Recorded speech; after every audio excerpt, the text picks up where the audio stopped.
Lots of people have heard me speak about suicide and mental health. I just got to a stage in life where I lost hope for me and my future.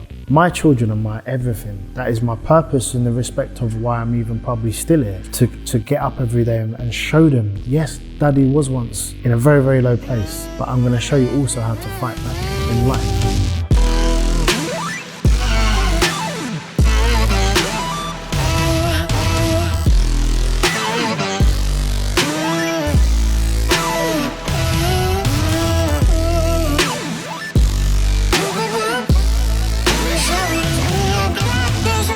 Right, welcome back to my podcast, Steve Sulley Study. I'm on site in Stratford with my next guest, Mark McKenzie. Thank you very much for your time, and I'm really looking forward to this podcast. So, a little insight to me. I was a flop at school, as I mentioned to you on voice note. Back then, I'm 36 years of age, so we both know life before social media. We both know life before podcasts. We both know life before YouTube. And I feel, had there been podcasts back then, I could have got a bit of direction, inspiration from guests, because I didn't know what I wanted to be. I was a total flop at school.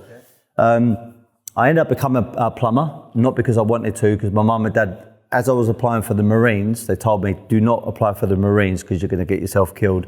Become a carpenter, a sparky, a plumber, because you'll never go skin. That was their words. And I believe in life, you either make your own plan or you become someone else's. And I was living a life that I didn't want to live. And then I found sales. And from sales, I've just got my own businesses now and doing all right for myself. So I like to reach out to people that have hit the highest of heights. It's very, very rare that you get someone that was a professional in one sport and succeeded in that one sport and then turn their hand to another sport and become a success in that. You're not only a professional former footballer, play for multiple football teams in the Premiership, but also you fought at a pretty high level as well, considering your background wasn't actually boxing. So where do we begin? Was your destiny always going to be an athlete?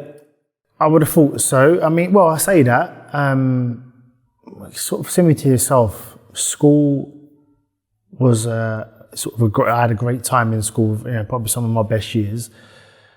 From an academical point of view, I wasn't really too interested in GCSEs until it really come towards the end of things, as you know. We think, okay, am I going to go to college or uni, or what am I going to do? But football just sort of took over in a way where I just really wanted to be that. And I was on trial at Crystal Palace, sort of about 14 years old. I was playing Sunday League before at Chipstead. Sunday League club that where I was at, and played for the schools, the county, district and all that. And I just felt like I had to put my win to it. I left school probably just a little bit early. I didn't really sit my GCSEs properly. Got this trial, and for 6 months I was at Crystal Palace on trial. I had a bit of ability, obviously a little bit of talent, but was so far behind, which in terms of from a professional point of view, all the kids there at the time, knew how to hold up a ball, knew how to even strike a ball properly, certain movements, certain things that I was raw in doing, they seemed to all. So the transition in wanting to become, once I got that YTS contract at Crystal Palace, the transition and the hard work that is put into what is really, I say success and that sort of dedication is, I can't tell you how hard some days were. But once I got into that position of, practicing, dedicating, doing what I did, because I had that in my blood anyway, within 2 years, I sort of overtook probably every striker from youth level, and ended up making my professional debut at 17. But really and truly, I'm a boxer turned footballer. So I put gloves on probably at the same sort of time I started kicking the ball around. Watched Escape to Victory, watched Pele do the overhead kick, started practicing in my garden, wanted to be a footballer and all that. Loved Ian Wright. It was only what I was watching Ian Wright and Mark Bright scoring goals. I was about 12 years old at the time, and I was visualising wanting to to be that, especially Wrighty with his charismatic sort of personality, the way he scored goals, what he stood for, you know, from the ends, and just, you know, the way he sort of came into it late, that confidence that he sort of got, and you, like you say, so many bits of inspiration that I took from certain people and made me. So it wasn't because I wanted to be like Wrighty, but I wanted to do what he's doing. And you know what, visualization is a massive thing for me. All the time I kept visualizing scoring goals. You know, every time I got the ball in the 18-yard box, I kept visualizing myself scoring goals. How am I going to celebrate? What am I going to do? This, that, and the other. You know, within those sort of couple of years of watching at sort of 12 years old to then becoming a professional footballer was an absolute dream. We did have conversations of maybe going down the amateur route, sort of ABA route and stuff, and maybe trying to get into like the GB squad, you know, in my younger days of just trying to maybe push that way. But football took off for me in a way where I just felt I'm going to stick with it. And then I went on to have another 18 years at professional football.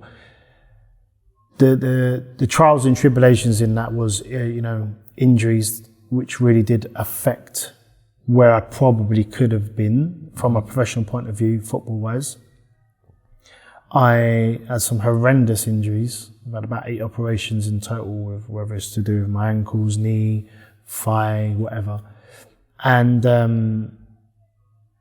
I think I'd say half of my career I was trying to get back.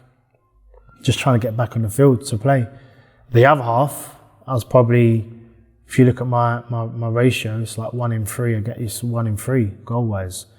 But if you know, best part, just under 500 appearances, sort of 115 odd goals. But most of them were probably off the bench. When you balance it out, didn't start a lot of games really. And but I played in every league, scored in every league. I come away from the game with some heartbreaking moments, but some life-changing memories that will be with me forever, and obviously history. Yeah. As I mentioned to you, I've had 10 amateur fights. This is going to be my 16th fight coming up in March the 5th on the Queensberry, or now called the Quest League. Ross Minter used to own it. He sold it on to a guy called Alan Foley. I think it's great. Some people regard it as almost a bit of a semi-pro league. Anthony Yard used to be on there. There's been a few boxers that turned over since, you know, from that league. So it's quite a good level, but it's not the level where it's professional, where you have to completely live the life 24/7. It gives you a bit of a flavour for it. Yeah. And what I love about boxing, probably similar to any sport, but I only really know boxing, you find out a lot about yourself as a boxer. And I always say to people, I'm no business guru, right? I'm only 36 and I've got a long way to go before I'm a success, yeah? But I always say to people, if you want to learn a lot about business, but more importantly about yourself, get yourself in a boxing ring. Because the moment you get hit is very similar to a recession.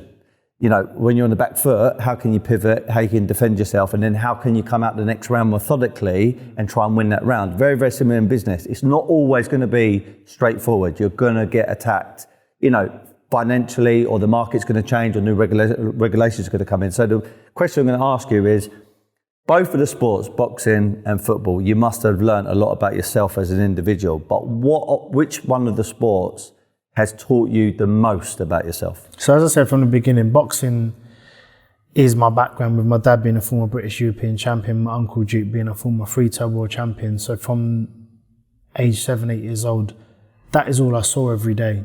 I saw my dad get up running at 5 o'clock in the morning. I saw my uncle Duke train how he did. I saw the level of success, what came from hard work, and that's why I wanted to be a success myself. Whether it was to go down the boxing route, I didn't know. In life, like you say, circumstances change. We experience different things. We cope with different things differently. So as an individual, I knew that I was a sensitive individual. So I kind of knew myself. I knew, but there was a part of me being confident from that, knowing that I had the ability to be good at what I was doing. Boxing, I mean, you're 36 now, so I became a professional fighter at 35. So you only have to, do you know what I mean? Look at the dynamics in that. So, at 35, I've come into a professional boxing ring. And it's the same old cliche with everything, isn't it? Because the world is a very judgmental world. Everyone's got something to say. Everyone's got an opinion. Fine. But what everyone forgot is the dynamics, the DNA, what I've come from. No one knew that really I was in the gym at 8 years old. I never had a competitive fight, but I was in the gym and I was always trained. Even all the pre-seasons I'd done out of the club, football club, I'd be in the gym in pre-season. I'd be training as a fighter would, and I'd be going back to pre-season as a fighter, really, because I've got that fighter mentality. So when you say about you really find out a lot about yourself, 100% you do, because like anything, when I first turned professional, I was sparring with the likes of Richard Williams. He was a very classy, I'd say world level fighter, world level challenger, European champion and so forth. He taught me a lot in the first stages of just understanding what it was to, like you say, this is what it's about. And we had some real good spars, and I learned so much from him. As much as I learned from my dad and Duke, I'd learned so much from that particular experience because, like you say, when you're getting into it, and I think the first time I sort of turned over, I swear to you, after 2 rounds, I was blowing. Like, oh my gosh, like what is going on? Like, why am I so tired?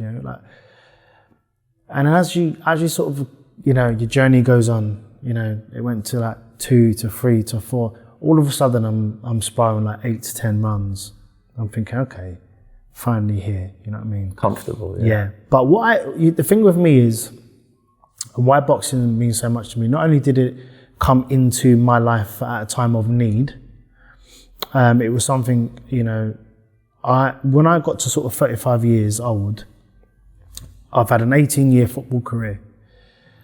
And yes, I always say this because I know Tyson Fury is a massive advocate around mental health, and he's done some fantastic things. He's got that profile where people are going to listen more so, because when people have that profile, people are attracted to the profile because it's what they see firsthand. But before Tyson even sort of come in the way of what he was expressing, I'd done this all years before, man. Many, many years before, everything that he was expressing, was what happened to me in my life. Only the close people know to that, what happened. That people know why, really and truly, I jumped into a professional boxing ring. Not just because I wanted to become a boxer and try something else. I needed to fight for my life again, fight on. Because at that stage, I lost everything. I pretty much lost everything. Didn't go bankrupt, but I lost my identity. I lost my soul a little bit. Went through a serious depression, went through another divorce, missing my children, all these things going on, prior to that, attempted suicide, tried to check out our life. And when you get to that point of trying to check out our life, if I go back to many years ago, probably 2009, 2010, to come back from that and to be persistent and consistent in the only way forward is to fight back now. And ever since I woke up in the hospital, looking at my family around me in hospital, and they're all crying their eyes out because I'm now fortunate enough to still be waking up. I made it apparent, for me, my family, my children, who I could have left behind, to fight on in a way where I needed to show something. I needed to inspire now. I needed to make sure that you can get through where once upon a time I never thought I could. There was a time where I was just like, I don't really see no way sort of back. So boxing provided me not only the ability to fight and get to a fantastic level. I mean, at 39 years old, I'm fighting for English, at 38 years old, 7 area titles, English titles, only losing really by sort of split decision in the English title. But what happens then is, as you know, as a fighter, when you get to a certain age, time can come and grab you just like that. And it can grab you in such a way where you can be in a fight and you get old. And I noticed it a little bit in my English title fight. I thought, I remember going back to the corner to my dad and looking him in his eyes and saying, Dad, the snap's not there. I can't find it. So I had to, again, dig down deep. You talk about character. It's the same principle. I could have just, tossed it off. But no. I went out and I finished the fight, done the whole 10 rounds. Watching the fight back, yes, I lost. But the thing that does eat me is knowing if I would have got it just in time, I would have been English champion for sure. I want to talk about, obviously, you're on TalkSport now, yes. What you're doing now, mental health, you're a big advocate of that, big profile in that respect. But so from an outsider, from anyone looking at your life, they would have thought, oh, he's a Premiership footballer. Straight away, the moment you say that, it's money, it's opportunity, it's endorsements, it's the life. You could do anything that you want because you're a Premiership footballer. And what they fail to remember is you're still a human being. You're still going to feel fear. You're going to still feel anxiety, depression, uncertainty. And no matter how successful, high profile, wealthy you become, you're still not immune to those things. So 2009 is when you kind of, I think, retired? No, I retired in 2012. Actually. 2012? No, as a footballer. Yeah, I've retired in 2012. Oh, right, okay. I don't know what I read then. Yeah. So anyway, maybe this when you moved from Coventry, maybe. When I moved from Coventry, I went to Northampton for a season or so. So if you can you tell me about it appears you've got everything and you've got, the world at your feet and you can do what you want. So how did you find yourself going through this suicidal kind of, chapter in your life? Because at the times we're going back to when I was playing, football didn't really provide that stability for when one finishes. The only way to maybe make someone understand or give an example is if we're talking like from maybe a soldier or an army type of thing who's done that all their life. And when they come out into the real world, or come into the real world, shall I say, it really awakens a lot of things. And if no one's ever educated you properly, maybe how to look after your money, maybe how to cope with divorce, how to cope with this, how to cope with life things. As a footballer, we're spoiled. We have everything done for us, especially Premiership level.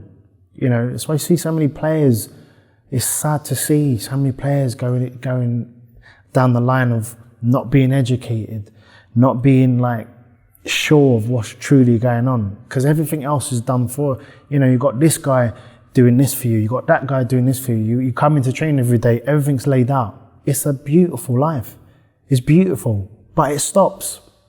And if you're not prepared for when it does stop, you're gonna have a rude awakening. And the problem I had is that it was getting closer to my body was breaking down. Injuries psychologically damaged me, and mental health just wasn't a thing then. So therefore, I bottled up all these things constantly. If anyone you'd speak to that knew me, it'd be like, oh, Lee, he's bubbly, flamboyant, charismatic, confident, So when I did go through this, and I'll be honest with you, probably one of the leading sports people to do this first, to speak first, to come forward and say, I've been struggling and I tried to take my own life. The reasons behind that are personal to the effect of, I had my own personal things with injuries, not dealing with it, not having enough education around what it was going to be like when I did finish, not having maybe that plan B to when football does finish. And this is where the problems arise within sport. And, not everyone is going to be on a ridiculous amount of money each week. Yeah. Like how football is today.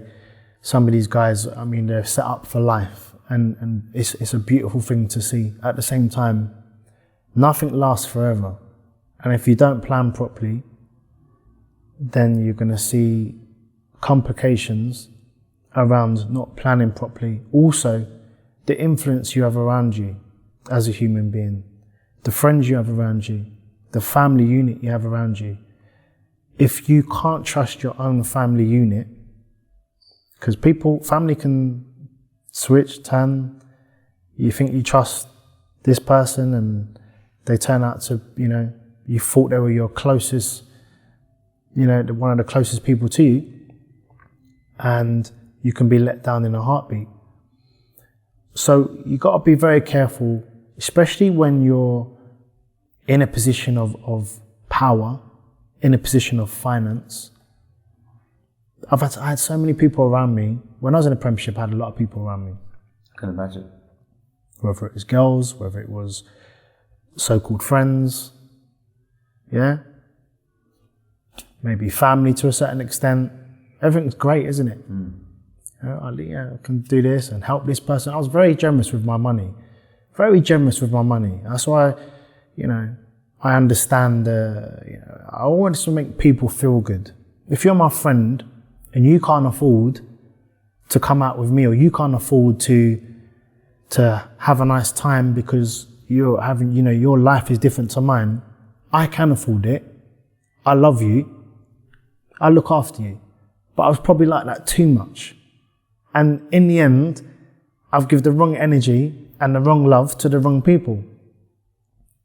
You learn in the hard way, where things come to an end, and then you see the dynamics properly of what really is the true value in life.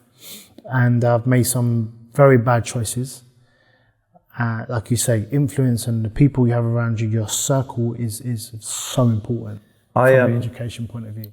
I've got quite close over the years to a friend now of mine, Kieran Richardson, used to play for Man United under Sir Alex Ferguson, hit the highest of heights and played with some of the best players in the world. I asked him the same thing. I said, Kieran, you're still living a really good life. You're fairly private still, but you're living a great life, and you've retired for a few years now.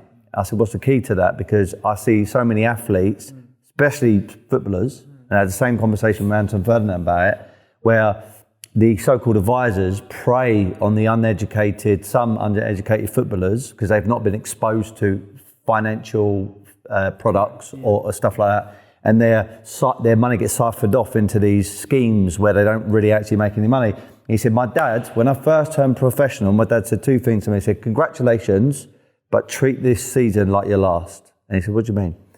He said, well, you never know what's around the corner. Start investing money now. Don't wait for 5 years, 10 years. Start investing money now. Thankfully, built up a big property portfolio, now pivoted into the watch game, and the watches are flying at the moment. He's doing really, really well. Really? And I think that it takes the exposure of education and knowledge by a family member, friend or advisor, someone who's looking out for your best interest, someone who's got a genuine reason to help you, but then also that player, that individual, to take it on board and actually apply it. Because so many of them must probably get told, I'll do it, including me when I was younger. I started making a bit of money. First thing I went out, bought a Lamborghini. It's you kind of want to get out of your system as a young man, but at the same time, that's not wealth, is it? That's just looking rich. It's not wealth. I always feel you have to lose before you can grow. Yeah. You have to lose before you understand yourself properly first. You see what I'm saying? Because it was only until I lost the true value of things in my life that I understood that I've actually lost more than just being financial. My broke is different to maybe a next man's broke. So what I see as broke is that people see I'm not really broke. I still earn nice. I'm still good. I've got mortgage. I've got house. I've got this. I've got that. Right? I've got a nice car. I have all those things still. But it's the level of what I had to maybe what I'm doing now, but an understanding of what I'm doing with my money, like you say. There's a maturity factor in it. I've got some fantastic people, involved in my life who are a little bit older than me. And they've always advised and they go through their own things in life, and I respect that a lot.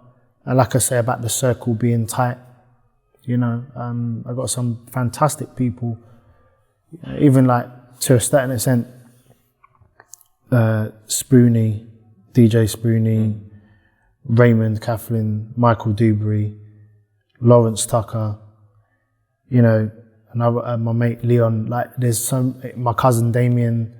There's so many people who have had such an influence in my life, and give me a better understanding on either way. We've got you. Yeah, we all muck up, but we've got you. Do you see what I'm saying? And I think it's a beautiful thing to value.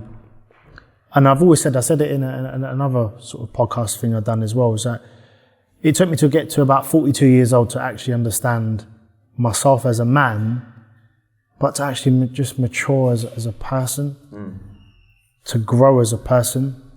Do you see what I mean? Yeah. To really understand the value in life and understand what it's all about. You know, we all get trapped in this matrix side of it. You know, we wake up, we go to work, we pay our bills, we, you know, try and get holiday once a year, blah, blah, repeat. Find your balance. Find your balance on what truly is value to you in your life. Part of me being a podcaster and an interviewer is to ask hard questions, all right?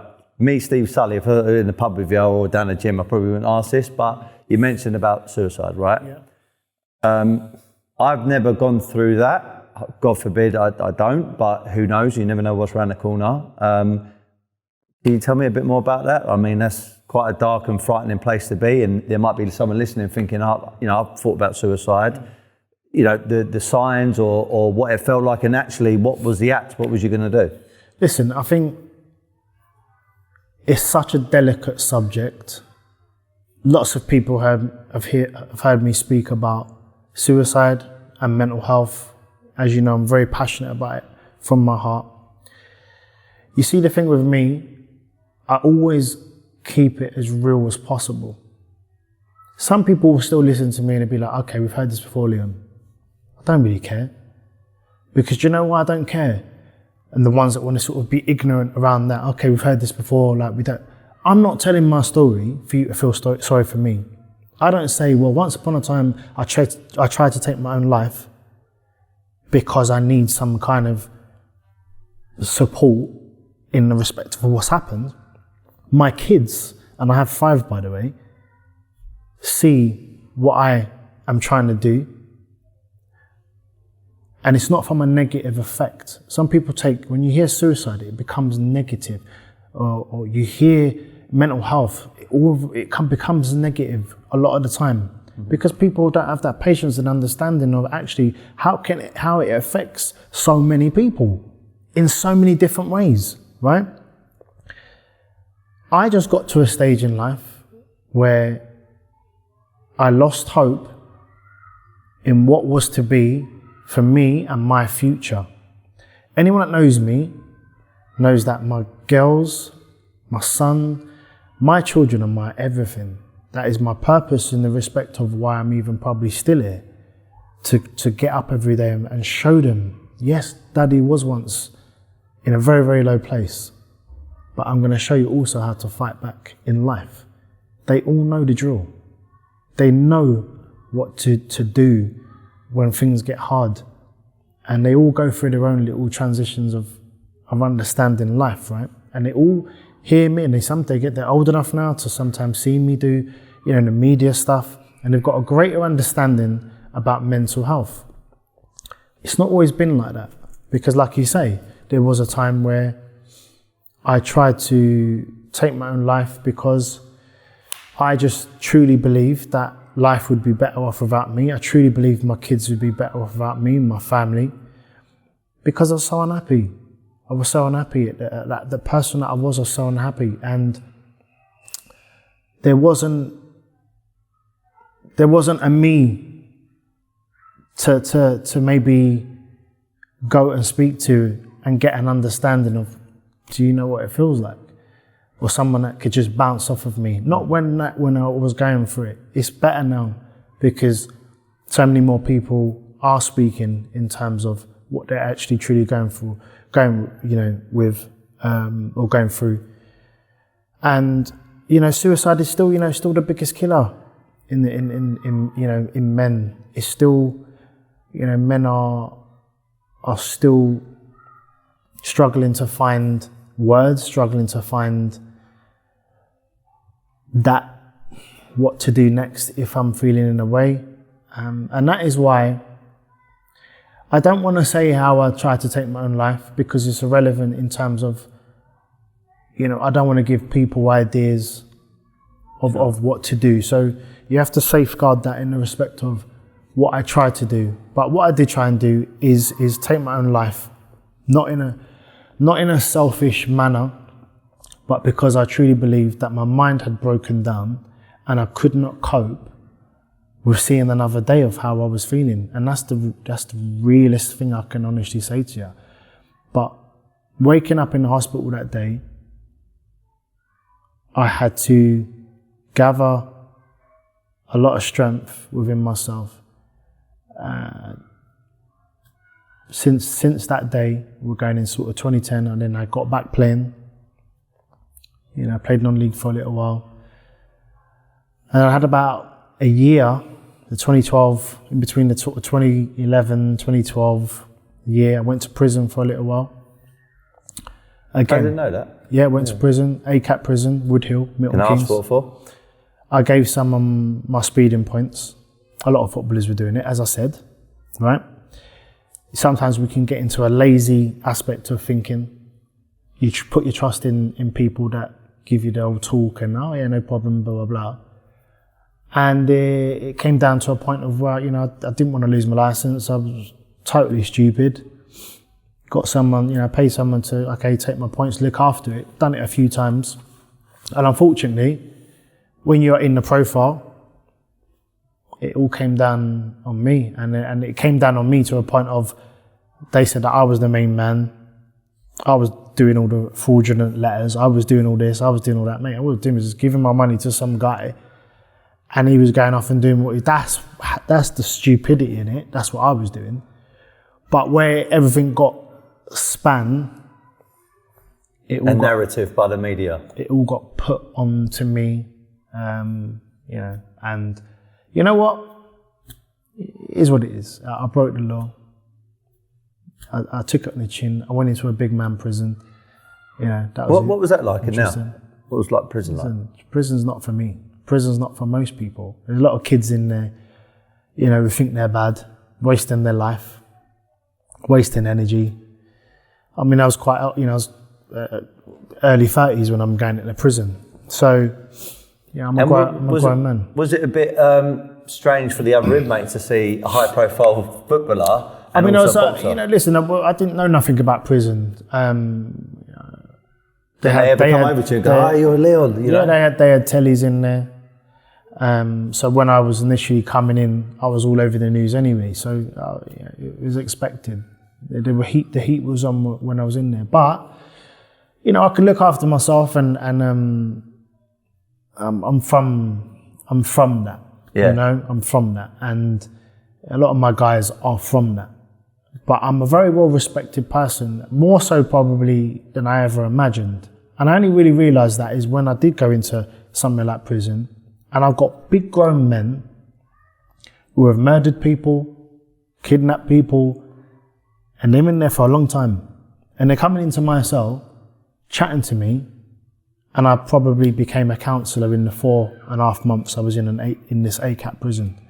I couldn't believe how many people I was speaking to who were badder than me, you know what I mean? Who I was just trying to get through actually their difficult, dark time in knowing that they've got another 10 years left. Trying to understand their emotion. And that's where I realised, okay, what can I do that's productive from being in here? Yeah. No, I didn't pay no one to look after me because I didn't need to. Muslims respected me. The Muslim culture in prison, I'd say, probably run the show in what it is. And They had total respect for me, and I got a kind of a soft spot for that kind of motion in the way that how I was treated in there. Just because of that, that'll be with me forever. But at the same time, as I said about being productive, the first time I went in there and they shut their cell door, my life just flashed right past me in a way of despair. I was only playing Premiership football a few years before, really and truly, and I'm looking at four walls. I'm not, claustrophobic as it is. Don't know who's going to be coming in my cell, who I'm going to be sharing a cell with. I burst into tears by myself, like literally, and I cried for a bit. And I had to gather my thoughts, gather myself together and say, well, okay, listen, you can't fold now. You can't fold now. And again, about that fight it mentality. I went out and done a little bit of research. I got myself a job in there, a couple of jobs. I was a cleaner. I was working in the kitchens. So what that allowed me to do is give me more time out of the cell. So I had to sort of box clever in terms of what is going to work for me when I'm in here. So I needed that structure to add to my life. I've always been used to be routine, in a routine. So I provided routine for me in prison. Obviously I got paid from doing the jobs. I got more money for my tuck. I got money to, have my little treats and do what I needed to do. And that worked. And along the way, saw a lot of journeys, a lot of bad things, discussions, but I decided to write an autobiography, which was my fight with life. Done like a diary every day, a lot of writing. Little did I know when I came out of prison that a publishing company would be waiting for me straight away to say, do you want to do a book? And I'm like, mate, I'm 4.5 months in, I'm ready. So Good. Again, visualization, being productive around the times where you think is the worst time of your life, where I actually probably provided more education to my life, being inside at that particular moment, to then come out a better man. Still made some bad choices, still went through another divorce, but at the same time, I needed these things to happen to really shape my character in a way of, okay, what are you going to do now?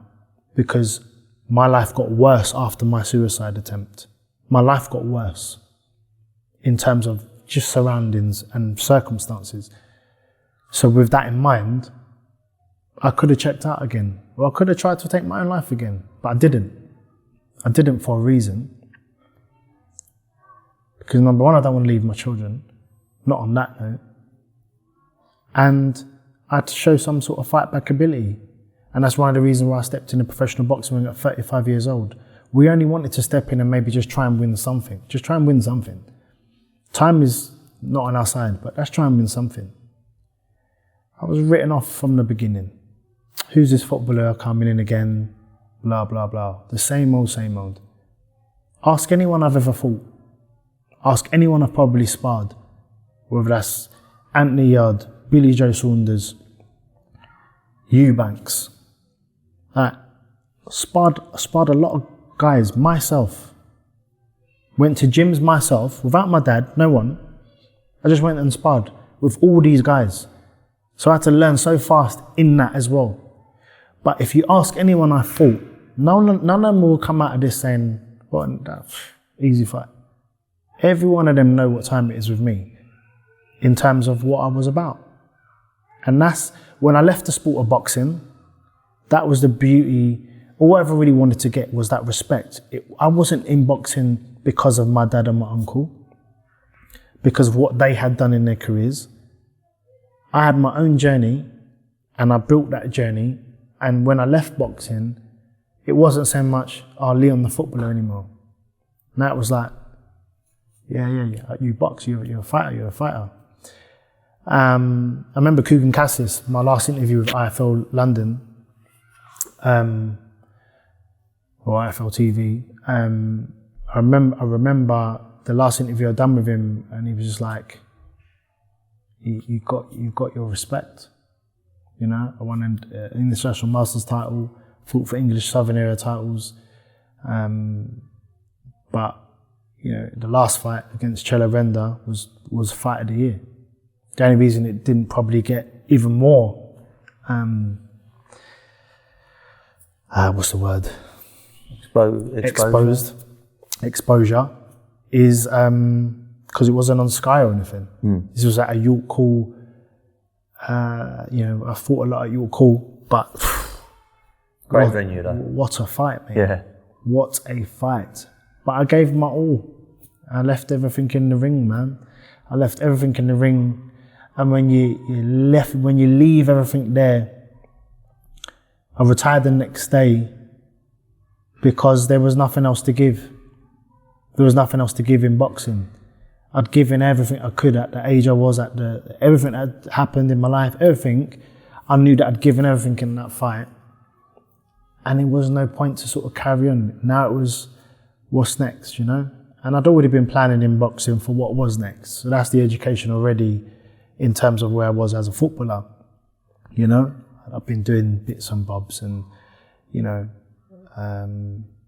obviously I'm a mental health speaker all over the world now, and doing a lot of speaking, and really, you know, got my PT level 3 and doing some security stuff now, running about 40 hotels now, and, you know, operations director, things that are just on TalkSport as well. TalkSport is been massive. I've got, you know, created a show with Steve Harmison called After the Lights Go Out, which is again to do with things, how sportsmen or athletes, should I say, because women are, you know, so precious as well, and probably a little bit more comfortable with maybe expressing feelings and stuff.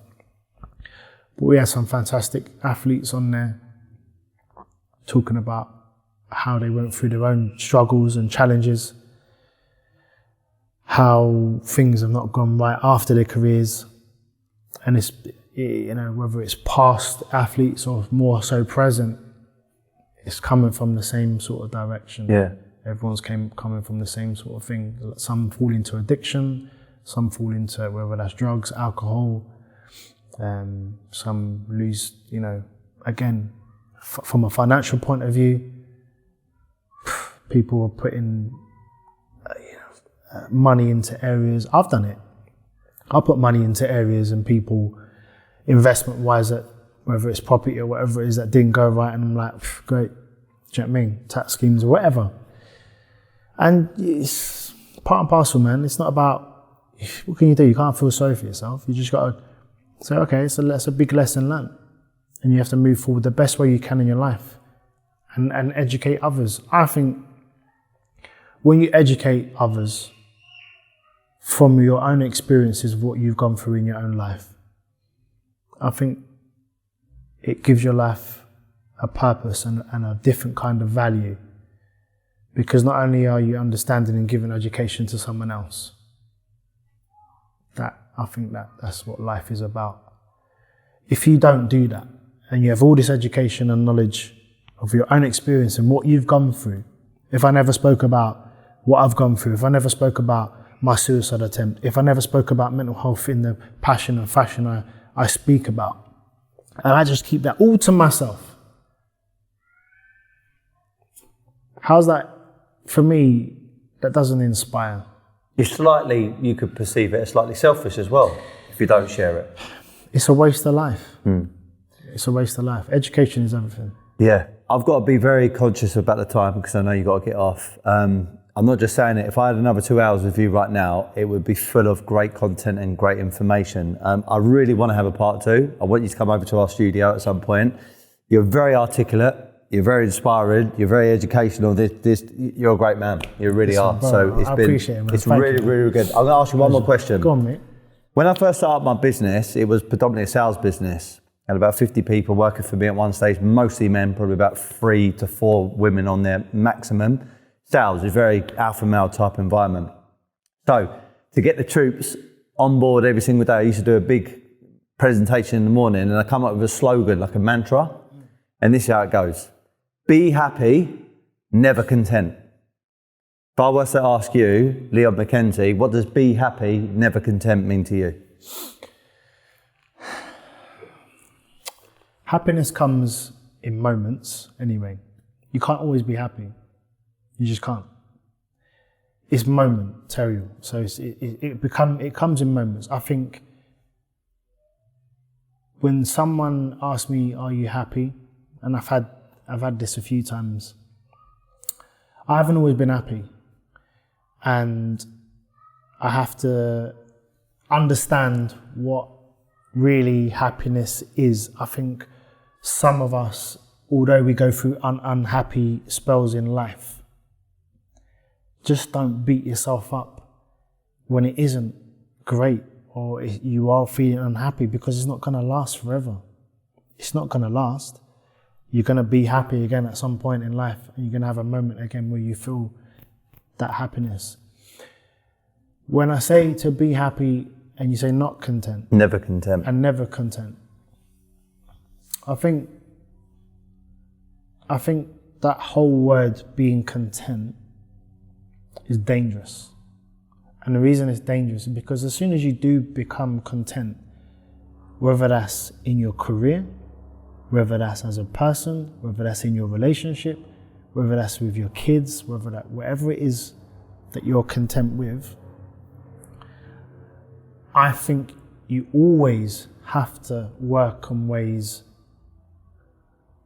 to keep a balance in what is content. What I'm trying to explain is, I was never content of maybe not scoring. I was never content of thinking, I could have read a bedtime story to my daughter tonight. I didn't, but I'm going to do it tomorrow. What can I do to better my life so I don't always feel content? So I'm always trying to just do that little bit more to not be content. I mean, I've had 2 divorces, so that's I was too content. I was too content. I took things for granted. I think the word you're looking for is do not take life for granted, and do not take what you truly value and love in your life for granted, because you will have the biggest lesson in life when them things are taken away from you. Lovely. Thank you for your time, mate. Until next time, please subscribe, share this, and remember to be happy, never content. Nice one, man.